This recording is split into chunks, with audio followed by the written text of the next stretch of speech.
இணைந்திருக்கின்றோம். இன்றைய பத்திரிகைகளின் ஊடாக இன்றைய பத்திரிகைகளிலே யாழ் குடாநாட்டிலிருந்து வெளியாக இருக்கின்ற பத்திரிகைகள் வரிசையிலே எங்கள் கைவசம் ஈழநாடு, உதயன், வலம்புரி, தினக்குரல் பத்திரிகைகள் இருக்கின்றன. முதலில் நாங்கள் இன்றைய நாளிலே வெளியாக இருக்கக்கூடிய ஈழநாடு பத்திரிகை எவ்வாறான செய்தியை தாங்கி வந்திருக்கிறது என்பதை பார்க்கலாம். கட்டாயம் ஈழநாட்டு பத்திரிகையில் இன்றைய நாளில் இடம்பெற்றிருக்கக்கூடிய முக்கிய செய்திகளை நாங்கள் நிகழ்ச்சி வாயிலாக பார்க்க காத்து கொண்டிருக்கோம். அந்த வகையில் எந்த ஓர் அழுத்தத்துக்கும் அடிபணிய தயாராக இல்லை அமெரிக்காவில் கூறினார் ஜனாதிபதி அனுர. நாட்டு மக்களின் அபிலாஷைகள் மற்றும் நம்பிக்கைகளுடன் மட்டுமே தான் கட்டுப்பட்டிருப்பதாக ஒரு வருடத்துக்கு முன்னர் இந்த அரசை தெரிவு செய்து மக்கள் வைத்துள்ளனர்.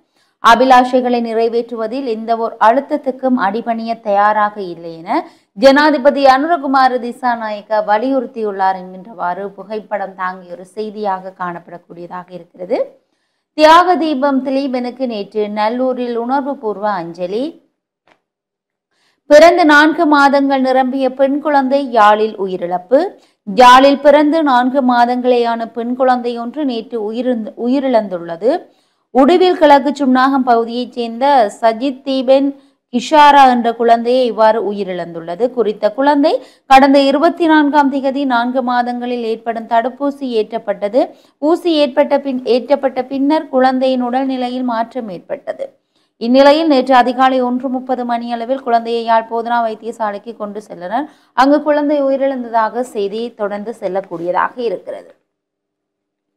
யாழ் பல்கலைக்கழகத்தில் திலீபனின் நினைவேந்தல். இராணுவ தளபதியின் நிகழ்வில் ஊடகங்களுக்கு அனுமதி மறுப்பு என்கின்ற வாரம் புகைப்படம் தாங்கிய ஒரு செய்தி காணப்படக்கூடியதாக இருக்கிறது. உயிரிழந்த இரட்டை குழந்தைகளில் இளம் தாயார் நேற்று மரணமானார் என்கின்ற வாரம் ஒரு செய்தி காணக்கூடியதாக இருக்கிறது. தொடர்ச்சியாக அந்த செய்தியை பார்ப்போமாக இருந்தால், கடந்த சில தினங்களுக்கு முன்னர் இரட்டை குழந்தைகளை பிரசவித்த தாயார் நேற்று உயிரிழந்துள்ளார். ஆணைக்கோட்டை சோமசுந்தரம் வீதியை சேர்ந்த நிமலராஜ் சாருமதி வயது 28 என்ற தாயாரை இவ்வாறு உயிரிழந்தார். குறித்த தாயார் கடந்த சில தினங்களுக்கு முன்னர் அறுவை சிகிச்சையின் மூலம் ஒரு ஆண் குழந்தையும் பெண் குழந்தையும் பிரசவித்தார். இப்போது ஒரு குழந்தை உயிரிழந்து பிறந்ததுடன் மற்ற குழந்தை பிறந்து 45 நிமிடங்களில் உயிரிழந்தது. இந்நிலையில் தாயார் தொடர்ச்சியாக மயக்கத்தில் இருந்த போதே சிகிச்சை அளிக்கப்பட்டது.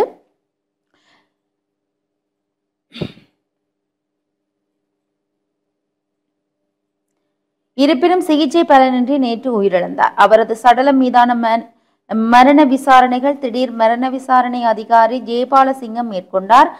சாட்சிகளை மானிப்பாய் போலீசார் நெறிப்படுத்தினர். மரணத்துக்கான காரணம் தெரிய வராத நிலையில் உடல் கூற்று மாதிரிகள் கொழும்புக்கு அனுப்பி வைக்கப்பட்டுள்ளன என்கிறவாறு இந்த செய்தியினுடைய முடிவு காணப்படக்கூடியதாக இருக்கிறது. மண்டைதீவு கடலில் மூழ்கி 17 வயது இளைஞன் மரணம். இலங்கையின் அரசின் புதிய பொருளாதார சீர்திருத்தங்களுக்கு ஐநா முழு ஆதரவு. அனுரவிடம் கூறினால் செயலாளர் நாயகம் என்கின்ற வாரம் ஒரு செய்தி. ஜப்பான் சென்றார் அருணகுமார திசாநாயக்க என்ற வாரம் ஒரு செய்தி காணக்கூடியதாக இருக்கிறது. நல்லூரில் நடைபெற்ற தியாக தீபம் திலீபனின் 38ஆம் ஆண்டு நினைவேந்தல் என்கின்ற வாரம் புகைப்படங்கள் அதிகமான புகைப்படங்கள் பிரசுரிக்கப்பட்டுள்ளது. வேலனை பொது நினைவிடத்தில் தியாக தீபம் திலீபன் நினைவேந்தல். தியாக திலீபன் இறுதி நாள் நினைவு வடமராட்சியில். தியாக திலீபனின் ஊர்த்திகை வீதியில் மக்கள் கூடி அஞ்சலி செலுத்தினர் என்கின்றவாறு ஒரு செய்தியும் காணப்படக்கூடியதாக இருக்கிறது. போதைப்பொருள் கடத்தல் வழக்கில் மலேசிய தமிழருக்கு மரண தண்டனை. போதைப்பொருள் கடத்தல் வழக்கில் மலேசியா தமிழர் தட்சணாமூர்த்தி காத்தையாவுக்கு நேற்று முன்தினம் மரண தண்டனை நிறைவேற்றப்பட்டுள்ளது. போதைப்பொருள் குற்றத்திற்காக சிங்கப்பூர் தமிழ் வம்சாவளியை சேர்ந்த ஒருவர் தூக்கிலிட்டுள்ளார். கடந்த சில ஆண்டுகளில் இது 3வது முறை என்பது குறிப்பிடத்தக்கது. தட்சணாமூர்த்தி காத்தையா 45 கிராம் ஹெரோயின் போதைப் பொருளுடன் சிங்கப்பூரில் கடந்த 2011ஆம் ஆண்டு கைது செய்யப்பட்டார். சிங்கப்பூர் சட்டம்படி 15 கிராமுக்கு மேல் ஹெரோயினுடன் ஒருவர் பிடிபட்டால் அவருக்கு மரண தண்டனை விதிக்க முடியும். அதன்படி தட்சணாமூர்த்தி காத்தையாவுக்கு மரண தண்டனை விதிக்கப்பட்டது. அந்த தண்டனை கடந்த 2022ஆம் ஆண்டே நிறைவேற்றப்படுவதாக இருந்தது. இருந்தாலும் மேன்முறையீடாக காரணமாக அது நிறுத்தி வைக்கப்பட்டது. இந்த நிலையில் தூக்கு தண்டனைக்கு எதிரான தட்சணாமூர்த்தி காத்தையாவின் மேல்முறையீட்டு மனுவை நீதிமன்றம் கடந்த ஆகஸ்ட் மாதம் தள்ளுபடி செய்ததை தொடர்ந்து அவர் தற்போது தூக்கிலிடப்பட்டுள்ளார். சிங்கப்பூரை போலவே மலேசியாவிலும் போதைப்பொருள் கடத்தல் குற்றங்களுக்கு மரண தண்டனை கட்டாயமாக இருந்தது. ஆனால் சர்வதேச நெருக்கடி காரணமாக மரண தண்டனையை 30 முதல் 40 ஆண்டுகள் வரையான சிறை தண்டனையாக மலேசிய அரசு குறைத்துள்ளது. கடந்த 2024 மட்டும் மலேசிய அரசு 1000 மரண தண்டனைகளை சிறை தண்டனைகளாக குறைத்தது. ஆனால் சிங்கப்பூரிலே போதைப்பொருள் குற்றங்களுக்கான மரண தண்டனை நிறைவேற்றங்கள் 2 ஆண்டுகளில் இரட்டிப்பாகியுள்ளன. இதற்கு மனித உரிமை அமைப்புகள் கடும் எதிர்ப்பும் தெரிவித்து வருகின்றனர் என்கின்றவாறும் ஒரு செய்தி காணக்கூடியதாக இருக்கிறது. யாழ்ப்பாண திரைப்பட கழகத்தில் மாதாந்த திரையிடல் நிகழ்வுகள் என்கின்றவாறும் ஒரு செய்தி காணக்கூடியதாக இருக்கிறது. எஸ்பிசிம வீதி வீடமைப்பு மற்றும் கிராமிய அபிவிருத்தி திட்டங்களின் முன்னேற்ற கூட்டம். குப்புலானில் வீட்டுக்கு மேல் மரம் முறிந்து விழுந்ததால் பாரிய சேதம் என்கின்றவாறு ஒரு செய்தி. தற்கொலை தடுப்பு தன்னந்திட்டியொட்டை ஊடகவியலாளர் விழிப்புணர்வு என்கின்றவாறும் ஒரு செய்தி. பிராந்தியத்தில் சீனாவின் முதலீடுகள் இராணுவமயமாக்கும் நோக்கமற்றவை, தெற்காசிய கற்கைகளுக்கான நிலையம் என்கின்றவாறும் ஒரு செய்தி. கொழும்பில் பஸ்ஸின் மீது மரம் முறிந்து விழுந்தது. நவீன தொழில்நுட்பத்துடன் கூடிய இலக்க தகடுகள் வழங்கப்படும், போக்குவரத்து அமைச்சர் அறிவிப்பு. பாதுகாப்பு செயலருடன் பிரான்ஸ் தூதுவர் சந்திப்பு என்கின்றவாறு ஒரு செய்தி. அதிக விலைக்கு அரிசி ரூபாய் 5 லட்சம் அபராதம் என்கின்றவாறும் ஒரு செய்தி காணப்படக்கூடியதாக இருக்கிறது. கடும் மழை பனிமூட்டத்தால் நுவரேலியாவில் பெரும் அவதி. மத்திய மாகாண அரசு அதிகாரிகளுக்கு AI தொழில்நுட்பம் குறித்து விழிப்புணர்வு. காட்டு யானைகளால் அச்சம், தீர்வின்றி தவிக்கும் மக்கள் என்கின்றவாறும் ஒரு புகைப்படம் தாங்கிய செய்தி காணப்படக்கூடியதாக இருக்கிறது. இறுதிப்பக்க செய்திகளை பார்ப்போமாக இருந்தால் 2020க்கான ஒதுக்கீட்டு சட்டம் மூலம் பாராளுமன்றத்தில் சமர்ப்பிப்பு என்கின்றவாறு ஒரு செய்தி. போதைப் பொருட்களுடன் 3403 பேர் கைதாகினர். விடுதலை புலிகளின் இயக்கத்தை சேர்ந்தவரின் உத்தரவின்படியே பணத்தை மாற்றினேன். இந்தியாவில் கைதான பெண் வாக்குமூலம் என்கின்றவாறு ஒரு செய்தி. நாமலுக்கு எதிரான வழக்கு டிசம்பர் ஒத்திவைப்பு. சபாநாயகருக்கு எதிராக வரும் நம்பிக்கையில்லா பிரேரணை சபையில் அறிவித்தது எதிர்க்கட்சி.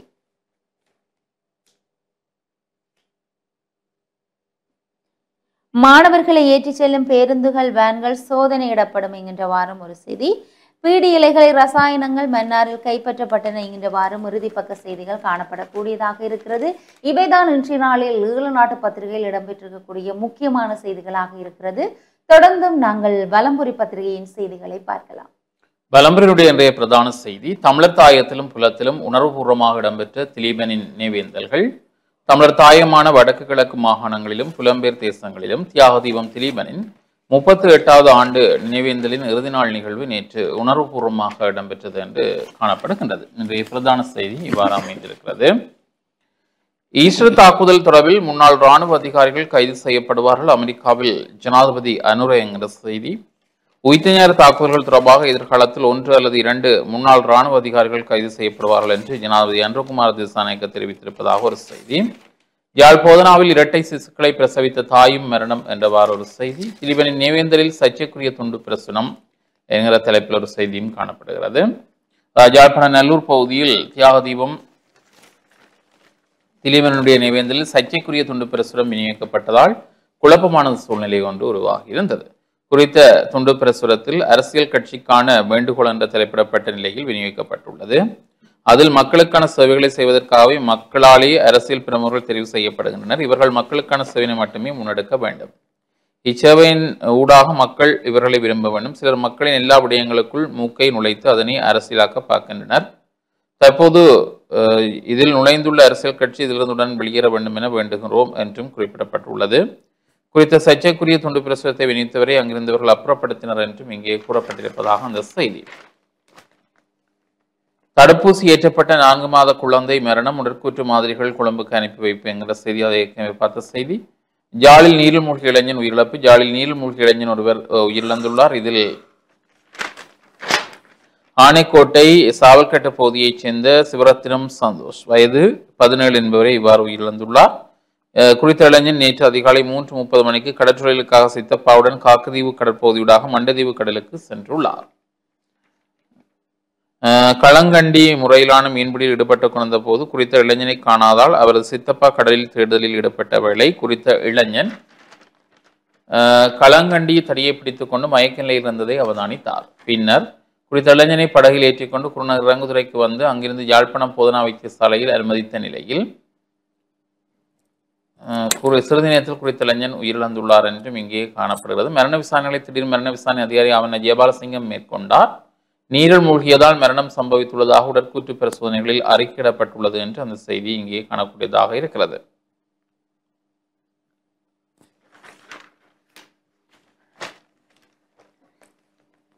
தமிழர்களுக்காக வராத கண்ணீர் காசா மக்களுக்காக வருகிறதா? அனுராவினுடைய உரை தொடர்பில் சிறிதர் நம்பி கேள்வி என்ற தலைப்பில் ஒரு செய்தி. கடை உடைத்து ரூபாய் 27 லட்சம் பெறுமதியான பொருட்கள் திருட்டு திருநெல்வேலியில் 4 கைது. தையிட்டு விகாரைக்காணி கையப்படுத்தப்படவில்லை புத்த சாசன அமைச்சர் கினிதும சுனில் செனவி. ஜப்பான் பயணமானார் ஜனாதிபதி அனுர என்கிற செய்தி. காங்கேசன்துறை துறைமுகத்தை சர்வதேச துறைமுகமாக மாற்றியமைக்க முடியாது. சபையில் அமைச்சர் பிமல் ரட்நாயக்க என்கிறவாறு ஒரு செய்தியும் காணப்படுகின்றது.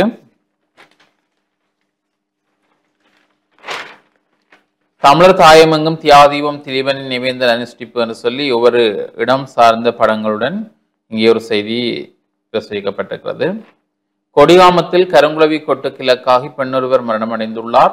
இதில் கொடிகாம வீதி புரோலி தெற்கைச் சேர்ந்த கணபதி பிள்ளை அன்னபூர்ணம் வயது 83 என்பவரே உயிரிழந்திருக்கிறார் என்றும் அந்த செய்தி. நேற்று முன்தினம் வியாழக்கிழமை காலை 9:30 மணி அளவில் பனியால் விழுந்த கூட்டிலிருந்து கலைந்த குளவிகள் பல அவரை கொட்டிய நிலையில் உடனடியாக பருத்துறை ஆதரவு வைத்தியசாலை அவசர சிகிச்சை பிரிவில் அனுமதிக்கப்பட்டு சாதாரண விடுதிக்கு மாற்றப்பட்ட நிலையில் மாலை சிகிச்சை பலனின்றி உயிரிழந்திருக்கிறார் என்கிற செய்தி.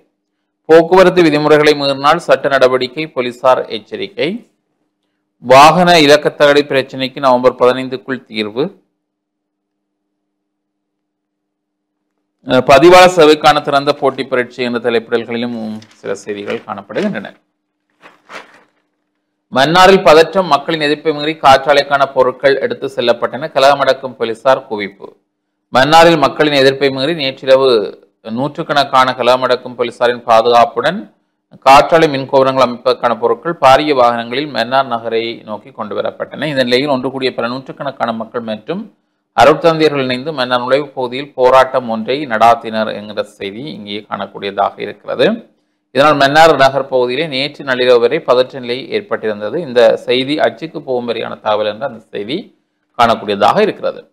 மக்கள் ஏற்றுக்கொள்ளாத காற்றாலை திட்டத்தை நிறுத்துங்கள், ரவிகரன் எம்பி சபையில் வலியுறுத்தி என்கிற ஒரு செய்தியும் காணக்கூடியதாக இருக்கிறது. குப்ரானில் சம்பவம், வீட்டின் மேல் முறிந்து விழுந்த மரம் என்கிற செய்தி. சர்வதேச உடல்நல தினத்தை முன்னிட்டு விழிப்புணர்வு நடைபெறி, அதாவது சர்வதேச உடல்நல தினத்தை முன்னிட்டு பருத்தித்துறை ஆதரவு வைத்தியசாலையின் உடல்நல சிகிச்சை பிரிவினரால் விழிப்புணர்வு நடைபெறி ஒன்று மேற்கொள்ளப்பட்டதாக ஒரு செய்தி. தியாதீபம் திலீபனுக்கு பருத்தித்துறையில் அஞ்சலி என்கிற செய்தி. சிறுவர்களை பாதுகாப்போம் விழிப்புணர்வு வீதி நாடகம். சிறுவர்களை பாதுகாக்கும் நோக்கோடு சியோன் திருச்சபையின் போவாஸ் நிலையத்தின் ஏற்பாட்டில் சிறுவர் பாதுகாப்பு தொடர்பான விழிப்புணர்வு வீதி நாடகம் நேற்று முன்தினம் மாலை மாந்தை மேற்கு பிரதேச சபை பிரிவில் உள்ள அடம்பன் மற்றும் ஆண்டாங்குள பிரதேசத்தில் இடம்பெற்றதாக ஒரு செய்தி. தியாகதீபம் திலீபன் நினைவாக உண்ணாவிரத போராட்டம் என்கிறவாறு ஒரு செய்தி காணப்படுகின்றது.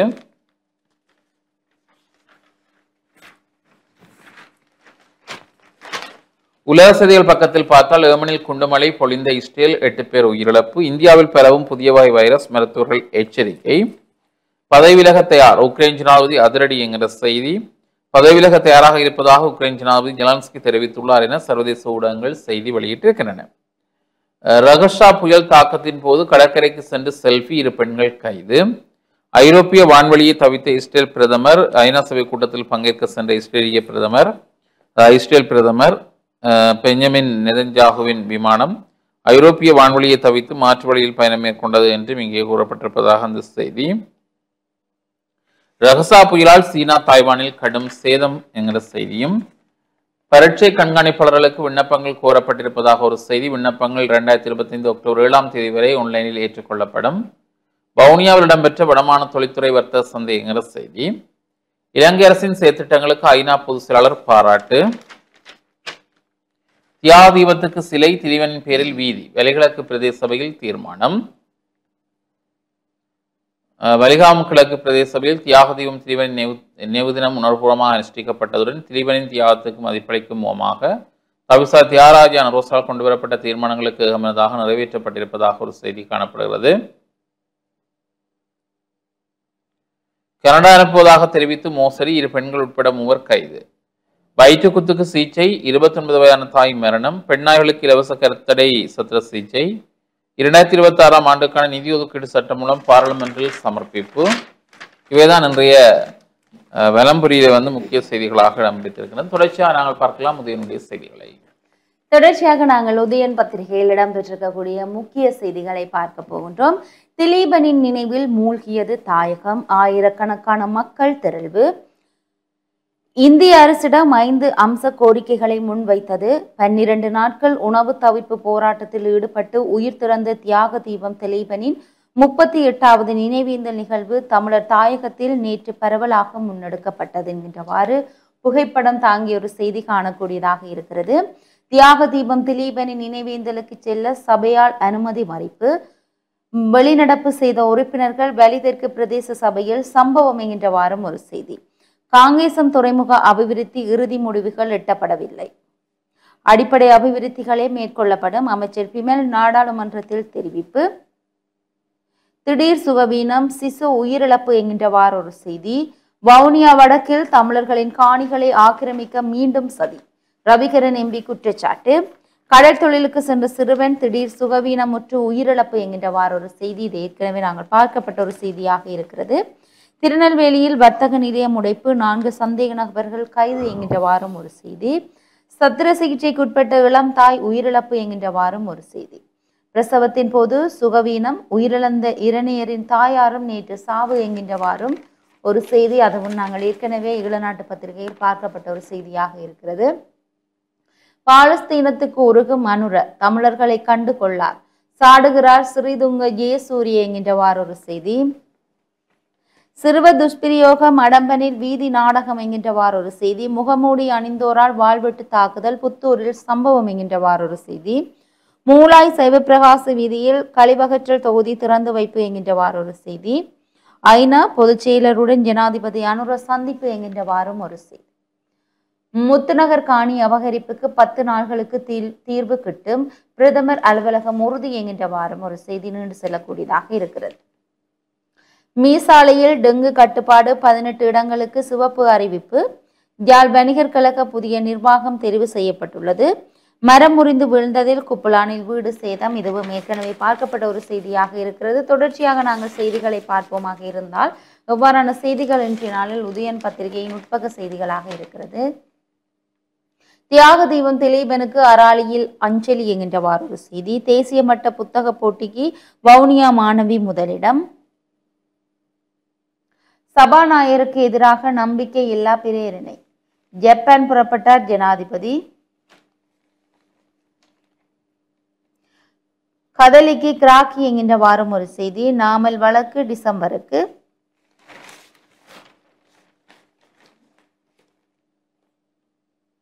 வீதிக்கு திலீபன் பெயர், சபை வளாகத்தில் சிலை. வலிகிழக்கு பிரதேச சபையில் தீர்மானம் நிறைவேற்றல் என்கின்ற வாரம் ஒரு செய்தி காணக்கூடியதாக இருக்கிறது. அக்டோபரில் பிரதமர் ஹரிணி சீனா பயணம் என்கின்ற வாரம் புகைப்படம் தாங்கிய ஒரு செய்தி. ஈழத்தமிழர் கொலை உண்ட போது மௌனம் காத்தவர் விஜய், திடீர் அக்கறை போலியானது.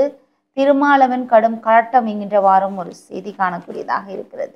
திலீபனின் நினைவேந்தலை குழப்புவதற்கு முயன்றவரால் பரபரப்பு, கடும் எச்சரிக்கையுடன் அனுப்பப்பட்டார் என்கின்ற வாரம் ஒரு செய்தி நீண்டு செல்லக்கூடியதாக இருக்கிறது. வீட்டுக்குள் அத்துமீறி நுழைந்த மர்ம நபர்களால் நாய் வெட்டி கொலை, நெல்லியடி போலீஸ் விசாரணை என்கின்றவாறு ஒரு செய்தி.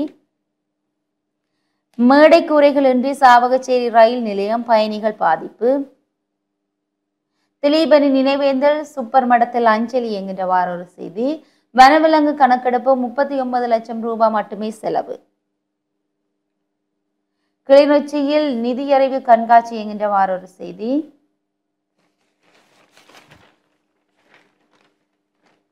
பொருளாதாரத்தை வீழ்த்த அரசாங்கம் இடமளிக்காது, அமைச்சரவை பேச்சாளர் திட்டவட்டம் என்கின்றவாறு ஒரு செய்தி.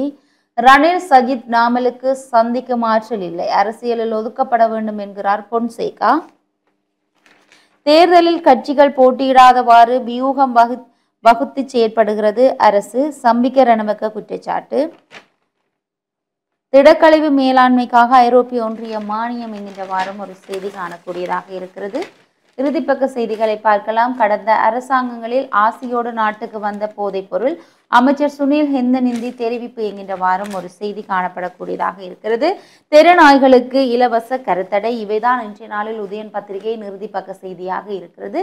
இன்றைய நாளில் நாங்கள் எங்களுடைய பத்திரிகையில் இடம்பெற்றிருக்கக்கூடிய முக்கியமான செய்திகளை உங்களுக்காக கொடுத்திருந்தோம். தொடர்ந்தும் இது தொடர்பாக பல்வேறுபட்ட விடயங்களை நாங்கள் நிகழ்ச்சியோடாக கதைக்க காத்து கொண்டிருக்கோம். அந்த வகையில் நிகழ்ச்சியில் அடுத்து சிறியதொரு விளம்பர இடைவெளி வர காத்து கொண்டிருக்க பார்க்கலாம்.